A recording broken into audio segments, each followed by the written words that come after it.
The differences between current gen and next gen for NBA 2K23. I know there's a lot of speculation that folks think that they're going to get very much the same game on current gen and next gen, but that's not the case. One of the first things that I want to talk about is in the badges and builds section. We're going to scroll down to that section, badges, builds, and takeovers. And I want to highlight, let me scroll up a little bit more. I want to highlight this area here.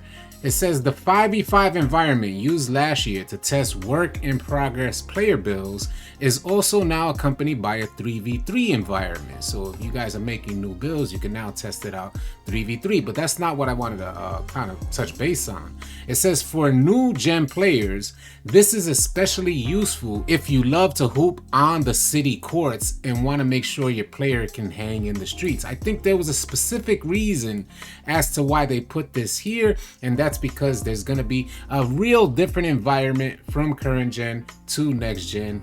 This may not be new news for a lot of folks. I don't know if everybody was expecting a somewhat of a city environment for current gen players, but 2K kind of locked that in here, basically throwing this in there for no good reason.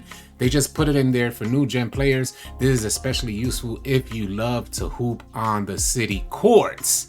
In other words, current gen is not going to have city courts. Is current gen going to get the cruise ship back again? Still, we could only speculate. We're not 100% sure what they're going to do with the current gen environment. But as of right now, we know next gen is going to get the city. Current gen is not going to receive the city. One other point of reference to kind of showcase the differences between current gen and next gen is going to be within the finishing category. Let me see if we could pull that up. Flex on the rim.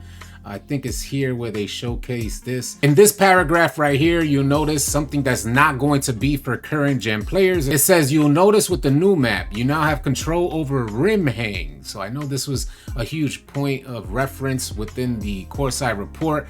It says for new gen, we've taken that control to an all new level with physics-based simulated rim hangs. I don't think current gen is going to cry about rim hangs. I don't even think next gen wanted rim hangs, but it is a good addition. So it says the controls are simple. Use one of the new rim hang dunk gestures mentioned above when driving toward the hoop, but keep the sprint trigger held when the player gets their hands on the rim. You'll hang indefinitely as long as you keep the trigger held. So we're going to showcase that real quick to showcase what they're doing for next gen players. So that's a difference between current gen and next gen. I'll play that off one more time so you can see it in action.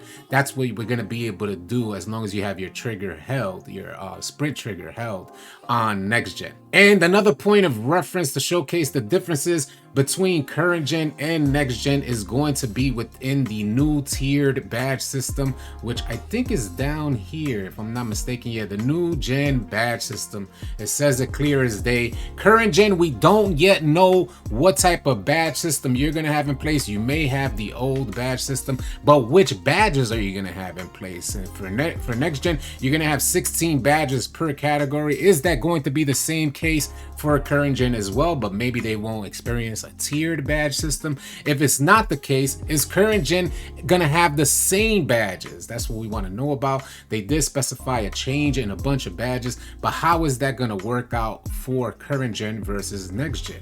In next gen, there's gonna be 16 per category, 8 in tier 1, 4 in tier 2, 4 in tier 3. Tier 1 badges are not gonna be nearly as impactful as tier 2 and tier 3 badges. We were talking about this in yesterday's video as to how they're gonna specify which badges go into tier 1 versus tier 3. Is it going to be a bronze badge in tier 1 and a Hall of Fame badge of the same exact badge in tier 3? Or is it going to be a specific badge that you can get to Hall of Fame, but it's just not going to be nearly as impactful in tier 1? That's what we're wondering. We still have a bunch of questions on these topics. Not much difference between current gen and next gen, as they said in the beginning of the report, which you guys can see right here. I'll showcase is in the first paragraph. It says here the team worked hard to create as much parity as possible in on-court gameplay between current gen and next gen. So they're trying to make it as equal as possible,